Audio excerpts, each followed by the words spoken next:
మానస సరోవర్ యాత్ర ప్లాన్ చేస్తున్నారా? నమ్మకంగా సేఫ్ గా మీ కలల మానస సరోవర్ యాత్రని ట్రావెల్ టర్న్స్ తో నిజం చేసుకోండి. మరిన్ని వివరాలకు ఈ నెంబర్కు కాల్ చేయండి. నమస్తే రమగారు. నమస్తే జయ. రమగారు, విక్రమ బేతాళ కథ ఒకటి చెప్తారా? పట్టువదలని విక్రమార్కుడు మళ్ళీ శ్మశానంలోకి నడిచాడు, చెట్టు ఎక్కాడు, కళేబరాన్ని భుజం మీద వేసుకున్నాడు. నడుస్తుంటే బేతాళుడు ఆయనకు ఒక కథ చెప్పాడు. పూర్వమట వింధ్యారణ్యంలో ఉత్పలుడని ఒక కుర్రాడు ఉండేవాడట. కడుపేదవాడు. వాడు తల్లి ఉండేది, అమ్మవాడు ఓ చిన్న గుడిసేసుకుని ఉండేవాళ్ళు. ఏదో కాయా కసురు తెచ్చుకొని తినేవాళ్ళు. పెద్దగా ఏమి లేదు. ఈ వింధ్యారణ్యానికి చుట్టుపక్కల ఉన్న పల్లెల్లో పనులు దొరికేవి, కానీ ఉత్పలుడు పని చేయగలిగేంత పెద్దవాడు కాదు. వాళ్ళమ్మ అంత ఓపిక కలిగింది కాదు. తండ్రి ఉన్నన్నాళ్ళు నడిచేది. కుర్రాడికి ఏం పెద్దగా లేదు, ఏదో చిన్నవి 5-10 పావల అంతే. అయితే వీడికి ఒక కుక్క పిల్లి ఉండేవట పెంపకానికి. కుక్క పిల్లి కలిసి ఆడుకునేవి. వాళ్ళ అమ్మ అనేదిట, మనగతే గడవకపోతే కుక్క పిల్లి ఎందుకురా మనకి పెంపకము, పెంపుడు జంతువులను ఎవరు పెంచుకుంటారు? తిండి తినా కొడవా ఉన్నవాడు పెంచుకోవాలి. మనకే తినక ఉన్నామంటే వాడు ఒప్పుకునేవాడు కాదు. వాళ్లే ఆ 2 కుక్క పిల్లియే వాడికి స్నేహితులుగా ఉండేవి. ఇవి 2 భలే తెలివిగా ఉండేవి. అవి ఏం చేసేట, కుక్కట ఎక్కడైనా సరే ఏదైనా ఒక కుందేళ్ళు అవి కనబడితే పట్టుకొచ్చి వీళ్ళకి ఇచ్చేది. ఒక కుందేలు మాంసం తిని హాయిగా 2 రోజులు కూర గడిచిపోయేది. ఏమైనా పట్టుకొచ్చేది, పక్షుల్ని వేటాడి పట్టుకొచ్చేది. అది తినగా అది దాని దారిన తిని మళ్ళీ వీళ్ళ కోసం విడిగా పట్టుకొచ్చేది. తర్వాత వీళ్ళేవో దుంపలు అవి ఇవి తవ్వుకుని తెచ్చుకునేవాళ్ళు. ఎక్కడైనా చిలకడ దుంపలు దొరికినాయి అనుకో, ఆ చుట్టూ అంతా దుంప ఉంటుంది, పెండలం దొరుకుతుంది, కంద దొరుకుతుంది. ఆ దుంపలు దొరికినప్పుడు వీళ్ళ ఇంట్లోకి ఎలుకలు వస్తే వాటిని రానివ్వకుండా ఈ పిల్లి కాపలా కాసేది. దుంపలు అవి పాడు కాకుండా ఉంచేదన్నమాట. కుక్క పిల్లి సహాయం చేస్తూనే ఉండేవి. వీడికి కుక్కతోటి పిల్లితోటి మామూలుగా మాట్లాడటం అలవాటు ఉత్పలుడికి. మనం కుక్కలతో మాట్లాడే వాళ్ళని ఇప్పుడు చూస్తున్నాం కదా. ఇది వరకటి కాలంలో అంతలా ఉండేవి కాదు. ఇప్పుడైతే అమ్మని, నాన్నని, అన్నయ్యని, పిన్నని చెప్పుకుంటున్నారు. అప్పుడు కొంచెం తక్కువ ఉండేది. కానీ ఈ ఉత్పలుడు చాలా క్యాజువల్గా మనుషులతో మాట్లాడినట్టే కుక్కతోటి పిల్లితోటి మాట్లాడేవాడు. వాటికి అర్థమైపోయినట్టే ఉంటూ ఉండేది. అయితే ఒకనాడు ఈ కుక్క పిల్లిని ఇంటి దగ్గర వదిలిపెట్టి ఇతను ఏదో పక్క పల్లెకి పని కోసం వెళ్ళాడు. వాళ్ళు ధాన్యం దులిపారని అక్కడికి వెళ్తే ఏవో కొన్ని తిండి గింజలు దొరుకుతాయని భావించి వాళ్ళ అమ్మ వెళ్ళమంది. వెళ్ళేసరికల్లా ఏమైంది, ఒక పెద్ద మైదానం ఉందట అక్కడ. వెళ్ళే దారిలో ఆ మైదానంలో అందరూ గడ్డి కోస్తున్నారు. వీళ్ళు ఏం చేస్తారు, ఈ గడ్డంతా కోసేసి తవ్వి కొన్ని గింజలు వేసుకుంటారు ఉమ్మడి మీద. అంతా తవ్వారు, అంతా కోస్తున్నారు. ఓ పక్కన మధ్యలో, అంటే మైదానపు మధ్యలో అంత మేర వదిలిపెట్టేశారు, ఒక పెద్ద రౌండ్. అతనికి అర్థం కాల, ఎందుకు అక్కడ వదిలిపెట్టారు ఏమిటి, అది ఎందుకు అట్టా వదిలిపెట్టారు, ఇదంతా తవ్వే చుట్టూతో అదంతా చేసేసి మధ్యగుండ్రాన్ని వదిలిపెట్టారు. వదిలిపెట్టేసరికల్లా ఈ రైతుల్లో ఒకడేం చెప్పాడంటే, అందులో పాము చేరింది బాబు, పాము ఉంది, మరి భయపడి అది బుసకొడుతోందని భయపడి మేము దాన్ని చేయలేదు, ఇంకో పూట చూసి అప్పుడు కోస్తాం. గడ్డి కోస్తే గడ్డికి ఇట్లా అడుగును పట్టుకోవాలి కదా, గడ్డికో ఎటువంటి ఇట్లా గొయ్యరుగా అడుగును పట్టుకుంటారు, పట్టుకుని నేలకు సమాంతరంగా కోయాలి. కోస్తే అప్పుడు గడ్డి చేతిలోకి వస్తుంది, అది భూమి మీద ఇంతంతే మిగులుతాయి, తవ్వేస్తారు వాటిని. ఇది అట్లా అవల. ఈ పాము ఉండేసరికి భయపడ్డారు. ఈ అబ్బాయి పాము వీడికి ఏంటంటే మొదటి నుంచి అడవిలో తిరగటాలు వాటి వల్ల భయం లేదు. పైగా వాడి దగ్గర ఉన్న కుక్క ఇంత భయంకరమైన కుక్క, ఇంత ఎత్తుది. పిల్లి కూడా చిరతపుల్లాగా కనపడుతుంది. వాటితో తిరిగి నోట్లో చేతులు పెట్టి అలా చేస్తుండేసరికి వీడికి భయం లేదు. వీడు వెళ్ళి ఆ గడ్డి దగ్గర నిలబడి, పాము బయటికి రా, నీకేం భయం లేదు, వీళ్ళు నిన్నేం చేయరు, మా ఇంటికి తీసుకెళ్తా, మా ఇంట్లో కుక్క పిల్లి ఉన్నాయి, వాళ్ళతో ఆడుకుందు కానీ దా దా దా అన్నాడు. అనేసరికి ఆ పాము చరచరా బయటకు వచ్చేసింది. తెల్లగా మెరిసిపోతున్న అందమైన సర్పం అది. ఎంత బాగుందో. వచ్చి దగ్గర నుంచి సరిగ్గా వీడేం చేశాడు, చటుక్కని వంగి దాన్ని చేత్తో తీసి మెడలో వేసుకున్నాడు. కామ్గా ఉంది పాము, దానికి ఆహారం లేదు పాపం, మెత్తగా ఉంది. పొలాల్లో ఈ రైతులంతా ఆశ్చర్యపోయారు. వీడు జంతువులతో మాట్లాడతాడు, మనలాగా ఊళ్ళల్లో ఉండేవాడు కాదు, వీడు అడవిలో ఉండేవాడు, పోనీమని ఊరుకున్నారు, వాళ్ళు గడ్డి కోసుకున్నారు. ఈ పామును వెంబడి పెట్టుకుని ఇంటికి తీసుకొచ్చాడు. పాము మంచి చురుగ్గా ఉంది, యాక్టివ్గా ఉంది. తీసుకొచ్చేసరికల్లా వాళ్ళ అమ్మ ఆశ్చర్యపోయింది, ఏమిట్రా కుక్క పిల్లియే ఎక్కువైతే పావును ఒకదాన్ని తెచ్చావు నువ్వు, దీనికేం పెడతామంటే పోనీలేమ్మా ఏ పక్షినో తిని బతుకుతుంది పాపం. వాళ్ళు గడ్డికి వస్తున్నామని ఆగారు. 2 రోజులు పోతే కొట్టేస్తారు. పాపం దీనికి తిండి లేదు తిప్పలేదు. మనుషులు తిరుగుతుండేసరికి బయటకు వెళ్ళటానికి దానికి కుదరలే. ఆ పాముని ఇంట్లో వదిలిపెట్టాడు. ఆ పాము అటు ఇటు తిరిగింది. అక్కడి నుంచి ఏదో కోడి పిల్లలు అవి కనపడితే తిన్నది. ప్రశాంతంగా ఉంది. కానీ మొదటి రోజున బుసలు కొడుతూ కదులుతూ ఉన్నది. మెల్లిగా మందకొడిగా అయిపోయింది. అంతకుముందు మొదటి 4-5 రోజులు బాగా ఆడింది కుక్కతోటి పిల్లితోటి. ఆట అవి తగ్గిపోయినాయి. దిగాలుగా ఉన్నట్టు కనపడేది. ఇతను పాముతో మాట్లాడేవాడు ఆ ఉత్పలుడు. ఒక పూట అడిగాడు, ఎందుకు ఇంత దిగులుగా ఉన్నావు, మందకొడిగా ఉన్నావేంటి? మొదట వచ్చినప్పుడు ఉత్సాహంగా ఆడుకున్నావు, ఆహారం తిన్నావు, ప్రాణభయం పోయేసరికి నీకు ఇంకా ఉత్సాహం పెరగాలి కదా, ఇట్లా ఎందుకున్నావు అంటే, పాము మాట్లాడుతుంది అనుకోలే వీడు. కుక్క పిల్లి ఇంతోటి వీడు మాట్లాడితే అదేమంటుంది, బౌ బౌ మియావ్ మియావ్ అంటాయి. పాము కూడా బుస్సు బుస్సు అంటుంది అనుకున్నాడు. కానీ ఆ పాము మానవ స్వరంతో మాట్లాడింది. నాకు ఇంటికి వెళ్ళిపోవాలనుంది, మా నాన్నని చూడాలనుంది, నాకు ఏం చేయను, ఇక్కడి నుంచి ఎలా వెళ్ళాలో తెలీదు, ఆ దారి చాలా భయంకరమైంది అనగానే ఆశ్చర్యపోయాడు ఉత్పలుడు. మీ ఇల్లు నీకు తెలుసా అన్నాడు. నాకు తెలుసు, నేను ఒక సర్పరాజు కుమారుణ్ణి, మా నాన్న చాలా గొప్పవాడు, మా జాతి నాగులకి రాజు, నేను యువరాజుని, మా నాన్న నెత్తి మీద ఉన్న మణి ఏ కోరికనైనా తీరుస్తుంది, అంత అద్భుతమైన మణి ఇంకా ఏ సర్పం దగ్గర లేదు, అలాంటి మణి కలిగిన వాడు. మేము గరుత్మంతుడికి కనపడకుండా తిరిగేవాళ్ళం. కొంతమంది స్నేహితులతో కలిసి నేను భూవిహారానికి వచ్చాను. మా నాన్న వద్దన్నా వచ్చా, నాది పొరపాటు. వచ్చేసరికల్లా గరుత్మంతుడు మమ్మల్ని చూసి మా మీదకి వాలేడు. అందరూ పారిపోయారు ఎవరి దారిని వాళ్ళు. నేను దొరికిపోయాను. నేను గిలగిల్లాడుతూ ఉంటే గరుత్మంతుడి కాలు నుంచి జారి గడ్డిలో పడ్డా. అందుకని నేను ఇక్కడ గడ్డిలో ఉన్నాను. ఆయన వెళ్ళిపోయాడు, నేను కనపడక ఆయన అవతలకి వెళ్ళిపోయాడు. నేను ఇక్కడ ఉండిపోయాను. నన్ను ఎక్కడి నుంచో తీసుకొచ్చాడు ఇక్కడికి. ఆ దారి వేరే దారి, నేను వెళ్ళలేను అక్కడికి. అందుకని దుఃఖంగా ఉంది. మా తండ్రిని ఇంకా చూడలేక ఇక్కడ అయిపోతానేమో, నేను ఇలాగే మనుషుల మధ్య ఉండిపోతానని నాకు దుఃఖంగా ఉందంటే, ఇతను అన్నాడు ఉత్పలుడు, దాని దేవుంది, నేను తీసుకెళ్తాను, నేను ఎంత కష్టమైన దారి అయినా పర్వాలేదు, నీకు దారి తెలిస్తే చాలు, నేను తీసుకెళ్తాను నిన్నని ఒక మెడ మీద ఒక కండువా వేసుకుని కండువా చాటున ఆ పామును వేళ్లాడేసుకుని బయలుదేరి వెళ్ళాడు. కుక్క పిల్లని ఇంటి దగ్గర వదిలిపెట్టేశాడు. వాళ్ళ అమ్మకి చెప్పాడు, వీడిని అక్కడ దింపేసి వస్తా ఈ సర్పాన్ని అని చెప్పి. ఈయన వెళ్ళాడు ఉత్తర దిక్కుగా ఎంత దూరమో వెళ్ళాడు. తర్వాత కీకారణ్యాలు, ముళ్ళ పొదలు, భయంకరమైన అగాధాలు, లోయలు, నానా గందరగోళంగా ఉంది. అలా వెళ్ళగా ఎప్పటికో ఆ నాగభూములు చేరారు వీళ్ళు. ఎన్నో పాములు కనపడ్డాయట. వాళ్ళెవరు ఏమీ చేయలే. వాళ్ళందరితోటి ఈ సర్పం కుర్ర సర్పం ఉందిగా మెళ్ళో, అది మాట్లాడేది. క్రమంగా ఆ నాగరాజు యొక్క భవనంలోకి తీసుకుపోయాడు తండ్రి దగ్గరికి. ఆయన చాలా ఆశ్చర్యపోయాడు. నాగరాజు, ఇంత బాగా తీసుకొచ్చావు, ఇంత సహాయం చేసావు, నీకేం కావాలో అడుగు. ఈయన నెత్తి మీద ఒక మణి ఉంది, అది తీర్చలేని కోరిక లేదని చెప్పాడు కుర్రాడు. కబుర్లు చెప్పుకున్నారు ఈ దారంతా. ఆ మణిని ఏ కోరికనైనా తీరుస్తుంది అది. మీ నెత్తి మీద ఉన్న మణి ఇవ్వండి అని అడిగాడు ఉత్పలుడు. నాగరాజు ఒక క్షణం ఆలోచించి, సరే నీకు ఎప్పుడైతే దాని అవసరం లేదనిపిస్తుందో అప్పుడు నా మణి నాకు తిరిగి ఇచ్చేసేయి, నువ్వు నీకేం కావాలన్నా చేసి పెడుతుంది, ఇది ఎక్కడికి కావాలంటే అక్కడికి తీసుకెళ్తుంది, నువ్వు ఏది అడిగితే అది చేసి పెడుతుంది అని చెప్పి మణిని చేతిలో పెట్టాడు. ఇంకేముంది, మణి దొరికింది.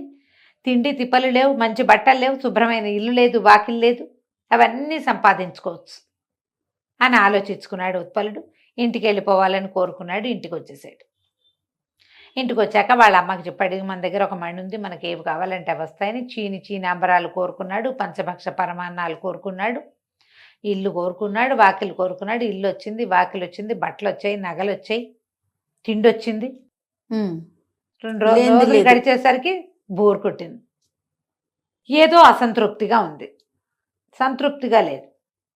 సరే రాజుగారి దగ్గరికి, ఇక్కడ ఈ ఊళ్ళల్లో ఉంటే ఏముంది, ఊళ్ళో వాళ్ళందరూ ఆశ్చర్యపోయారు. వీడికి ఇల్లు వాకిలు ఎలా వచ్చినాయి, ఆటవికుడు వీడు, అడవిలో తిరిగే పిల్లవాడు, అనాగరికుడు, చదువా సంధ్యా వాడికి. ఆశ్చర్యపోయే వాళ్ళందరూ. సరే తల్లిని బాగా చూసుకునేవాడు. కానీ ఎవరు 2 రోజులు గడిచే కొంతకి రాజుగారి దగ్గర ఉంటే తనకి ఇంకా ప్రతిభకి గొప్ప ఇది వస్తుందని అనుకున్నాడు, ఇంకా గ్రాండ్గా ఉంటుంది లైఫ్ అని చెప్పి రాజుగారి దగ్గరికి వెళ్ళాడు. ఇంత గ్రాండ్గా అద్భుతమైన బట్టలు అవి వేసుకుని వచ్చిన ఈ కుర్రాన్ని చూసేసరికి రాజు బాగా ఆదరించాడు. వీడెవడో చాలా ఆస్తిపరుడని రాజుగారి దగ్గర ఆతిథ్యం ఇచ్చారు. కానీ ఆ రాజుగారి చుట్టూతా ఉన్నటువంటి వాళ్ళు రాజకుమార్తె వీడొట్టి ఆటవికుడని కనిపెట్టారు. రాజు కేవలం వీడి సంపదను చూశాడు. వీడు ఎక్కొచ్చిన గుర్రాల బండి, వాడు వేసుకున్న నగలు, వాడి దగ్గర ఉన్న కత్తి కటారు, వాడి పటాటోపమే కానీ వాడి మాటల్లో ఉన్న యాస వెగటు ఆయన గమనించాలి. కనిపించలే. కానీ రాజకుమార్తె ఏంటి బయతులో ఉన్నాడు వీడి మాట తీరు అని ఆ అమ్మాయి సభికులందరికీ తెలిసింది. వీడు నాగరికత తెలిసిన వాడు కాదు అని. రాజుగారు అదేం పట్టించుకోలేదు. 4-5 రోజులు ఉంచుకున్నారు తమ దగ్గరే. అయితే ఇతనికి ఏమనిపించింది, పెద్దవాడిని అయిపోయాను, నేను పెళ్లి చేసుకోవాలి, ఈ రాజకుమార్తెను చేసుకుంటే పోతుంది, గ్రాండ్గా ఉంటుంది లైఫ్ అని రాజకుమార్తె రాజుగారిని మొహం మీదే అడిగాడు. మీ అమ్మాయిని నాకు ఇచ్చి పెళ్లి చేయండి అని. వాడికి తెలీదు. వాడు పాముదా అని పాముని పిలిచినట్టే రాజు మీ అమ్మాయిని ఇచ్చి పెళ్లి చేయి అంటున్నాడు. రాజుగారికి ఇలాగ మొహం మీదే కొట్టినట్టు అడగటం అది ఆయనకి ఎరగల. సరే ఏమనుకున్నాడు, వీడు చెయ్యలేని పని ఏదైనా చెప్దామని మన ఊరికి నగరానికి ఉత్తరంగా ఒక పెద్ద ఊబి ఉంది. చాలా పెద్ద ఊబి ఉన్న గుంట, అందులో ఒక కొండ ఉంది. ఊబి కొండ అంటారు దాన్ని. ఆ కొండని పైకి లేవదీసి దాని మీద ఒక చలవరాతి మందిరం కట్టి ఈ కిందున్న ఊబెంతా పూడ్చి దాన్ని అద్భుతమైన నివేశన స్థలంగా తయారు చేస్తే మా అమ్మాయిని నువ్వు చేసుకోవచ్చు, ఆ పని చేసిన వాడికి పిల్లనివ్వదలుచుకున్నాను అన్నాడు.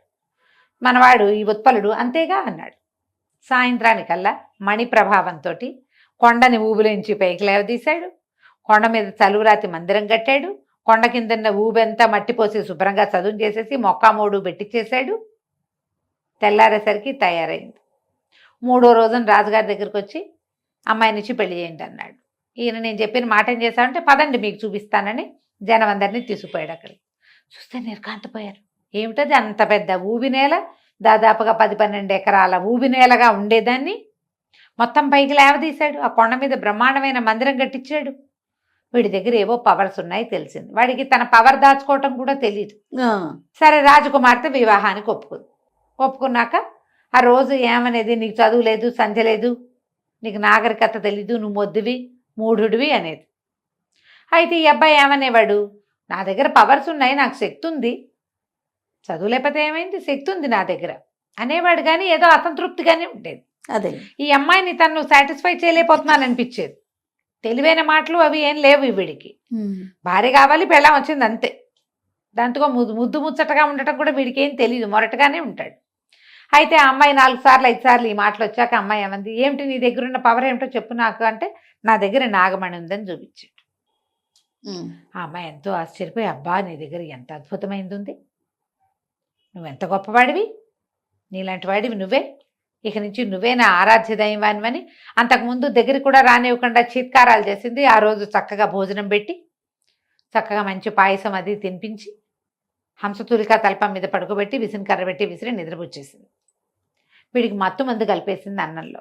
ఓహో. అతను అట్లా జాగ్రత్తగా దాచిపెట్టుకునే నాగమణిని సంగ్రహించేసింది. ఆ మణి చేతిలోకి రాగానే ఆ మణికి ఓ దండం పెట్టి, ఈ దౌర్భాగ్యుడు పీడ విరగడైపోవాలి, ఈ నీ మహిమ వల్ల వీడికి ఏమేమి వచ్చినాయో అవన్నీ పోవాలి అని అనుకుంది.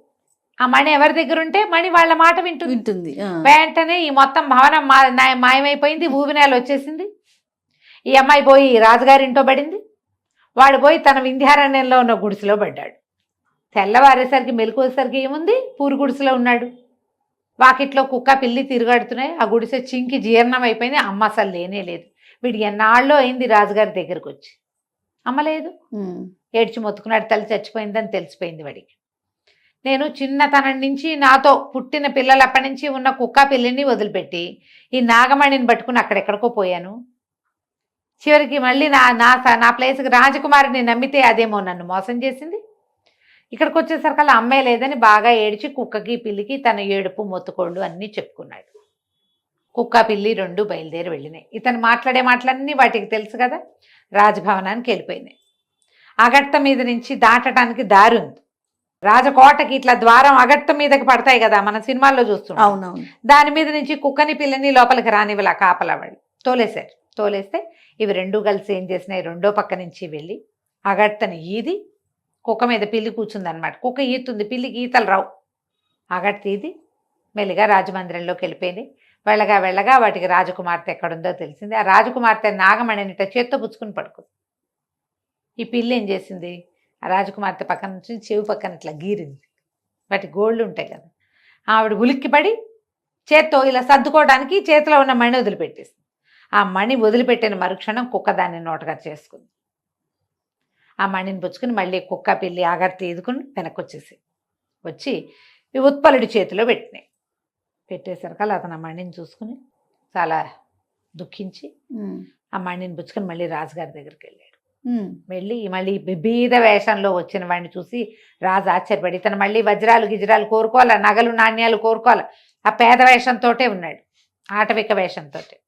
రాజు దగ్గరికి వెళ్ళి, నేను మీ అల్లుడి రాజకుమార్తె ఇట్లా మోసం చేసింది నన్ను అనేసరికల్లా ఆయన అన్నాడు, అయ్యో ఇంత పని జరిగిందా, మా అమ్మాయికి నేను శిక్షిస్తాను, నేను దాని లైన్లో పెడతాను. ఏం పెట్టద్దు, నేను అమ్మాయికి తగిన వాడిని కాను, నేను భర్తగా ఉంటాను కూడా పనికిరాను, నేను అసలు అమ్మాయి భర్తనని మర్చిపోండి, మీ దారిని మీ అమ్మాయికి వేరే పెళ్లి చేసుకోండి, నాతో జరిగిన పెళ్ళి అసలు మీరు పెళ్లిగానే భావించక్కర్లేదు, నేను వెళ్ళొస్తానని వెళ్ళిపోయాడు. అక్కడి నుంచి కుక్కని పిల్లిని వెంబడి పెట్టుకుని నడిచి అలా ఉత్తర భూముల వైపుకి నడిచి వెళ్ళిపోయాడు. వెళ్ళి నాగభూముల్లోకి ప్రవేశించాడు. ఎప్పుడైతే ఇతన్ని చూశారో, నాగులు ఇంతకుముందు వచ్చాడుగా రాజకుమారుడిని తీసుకొచ్చాడు, వాళ్ళు ఎవరు ఏమనలా, సరాసరి నాగరాజు దగ్గరికి వెళ్ళి ఇతని దగ్గర, పైగా ఇతని దగ్గర నాగమణి ఉంది కదా, ఎవరు ఏమనలా అతను. ఈ నాగమణిని పట్టుకెళ్ళి నాగరాజుకి అప్పచెప్పాడు. ఈ మణి అవసరం తీరిపోయింది, నాకు కూడా ఏవేవో లేవని అనిపించింది, ఇది వచ్చాక నాకు అన్నీ అర్థమైనాయి, తీసుకోండి అన్నాడు. అనగానే ఇప్పుడు ఏం చేస్తావని అడిగాడు నాగరాజు. ఏం చేస్తాను, నా బతుకేదో బతుకుతాను నేను, మా అమ్మ ఎలాగూ లేదు, నా కుక్క పిల్లి నాకు తోడున్నాయి, ఏదో ఒక అడవిలో ఒక గుడిసేసుకుని బతుకుతానంటే, నాగరాజు అన్న నువ్వు వెళ్ళొద్దు, మావాడు కూడా నీ కోసం ఎప్పుడూ అడుగుతున్నాడు, ఇక్కడే ఉండిపో, నీ కుక్క పిల్లి ఇక్కడే ఉంటాయి మాతో పాటు, నువ్వు కూడా వాడితో పాటు ఇక్కడే ఉందుగానని ఉత్పలుణ్ణి నాగభూముల్లోనే ఉంచేసుకున్నారు. అతనితో వచ్చిన కుక్క పిల్లి కూడా ఆ పాముల మధ్యలోనే తిరుగుతూ అక్కడే ఉండిపోయింది. ఈ కథని బేతాళుడు విక్రమార్కుడికి చెప్పాడు. ఆయన అడిగాడు బేతాళుడు, అన్నీ పోగొట్టుకుని పూరి గుడిసెకి చేరాడు ఉత్పలుడు, మణిపోయింది, మణి అతనికి కుక్క పిల్లి తెచ్చిపెట్టినాయి. అవును, మళ్ళీ మణి తెచ్చిపెట్టంగానే ఇతను ఏం చేసి ఉండొచ్చు, అంతకుముందులాగానే మంచి బట్టలు, ఇల్లు, వాకిలి, ఒక రథము అన్నీ కోరుకుని ఉండొచ్చు కదా. ఏవి కోరుకోకుండా కాలినడకన కుక్కని పిల్లిని వదలకుండా ఎందుకు వెళ్ళాడు అక్కడికి, ఎందుకు రాజకుమార్తెని ఇంకో పెళ్లి చేసుకోమని చెప్పాడు. తనకు కావాల్సినవన్నీ తీసుకున్నాక అప్పుడు ఇచ్చి ఉండొచ్చు కదా మణి. అంతే, మణి ఎందుకు ఇచ్చేశాడు, నీకేం అర్థమైందో చెప్పమన్నాడు. చెప్పమంటే అప్పుడు విక్రమార్కుడు చెప్పాడు అన్నమాట. ఇతను వస్తువులు సమకూర్చుకోగలడు కానీ సంతృప్తిని దాన్ని సమకూర్చుకోలేడు. అంతకుముందు అతను హాయిగా దొరికింది తింటూ సుఖంగా ఉన్నాడు. ఇతనికి ఇంత సంపద వచ్చినా సాటిస్ఫాక్షన్ రాలా, ఏదొచ్చినా చాలదు, సంపదలు వస్తుంటే ఇంకా రావాలి ఇంకా రావాలి ఇంకా రావాలి అనిపిస్తుంది. సంతృప్తి సంపదతోటి రాదు. సంతృప్తి అనే బ్రహ్మ పదార్థం ఎక్కడుంటుంది, వస్తువుల్లోనో సంపదల్లోనో సామాన్లలోనో భూమిలోనో ఉండదు, లోపల ఉంటుంది. నాకు ఇది చాలు అనే ఫీలింగు, అవి బయట ఎట్లా వస్తాయి, అంతే, ఫీలింగ్స్ బయట ఉండవుగా, లోపల వస్తాయి. లోపల అతనికి ఎప్పుడు రాలా, అతనికి వస్తువులు వచ్చినాయి, ఇల్లు వచ్చింది, వాకిలు వచ్చింది, అన్నీ ఉన్నాయి, హాయిగా అమ్మతోటి ఉండొచ్చే, చాలక కదా రాజు దగ్గరికి వెళ్ళాడు. పోనీ రాజు ఇచ్చేది సరిపోక కదా రాజు కూతురుని అడిగాడు. అయినా అతనికి అతనేమి పొందలేకపోయాడు కదా. అడవిలో ఉన్న ఓ పిల్లని తీసుకుంటే బాగానే ఉండేది, అతను రాజకుమార్తెను కోరినా అతను సాటిస్ఫై కాలేదు. అప్పుడు తెలుసుకున్నాడు, ఈ నాగమణి వస్తే తనకి దొరికే వాటి వల్ల సాటిస్ఫాక్షన్ రాదని, సాటిస్ఫాక్షన్ తన లోపల ఉందని అర్థమయ్యాక ఇంకా ఈ వస్తుభ్రాంతి అంతా ఎందుకు, నగలెందుకు, నాణ్యాలు ఎందుకు, గుర్రాలు ఎందుకు, అవన్నీ ఉండటం వల్ల వచ్చేదేం లేదు, ఉంటాయి అంతే. ఉండటం వల్ల వచ్చేది ఏమిటి, సదుపాయం వస్తుంది, సంతోషం అదే కదా, అది రాదు కదా. అందుకని మణి ఇచ్చేసాడు. అతను అక్కడ హాయిగానే ఉన్నాడు వాళ్ళతో పాటు. ఎప్పటికీ అతని లాంటి వాళ్ళకి సంతృప్తిగా ఉండగలిగే వాడికి మణుల అవసరమే లేదు. ఆ కాస్త చేతికొచ్చాక ఇది ఎందుకు వచ్చిందిరా దేవుడా అనిపిస్తుంది. ఇతను కూడా అలాగే అనిపించింది అని చెప్పగానే విక్రమార్కుడు చెప్పేసరికి బేతాళుడికి సాటిస్ఫాక్షన్ వచ్చింది. కరెక్ట్, నువ్వు బాగా చెప్పావు, కానీ నువ్వు మౌనభంగం చేసావు కదా, నేను వెళ్ళిపోతున్నానని వెళ్ళిపోయాడు. మళ్ళీ రాజుగారు వెనక్కి తిరిగి నడవటం మొదలెట్టారు. కథ కంచికి మనం ఇంటికి. చాలా చాలా బాగుంది రమ్మ గారు. నమస్తే. నమస్తే జయ.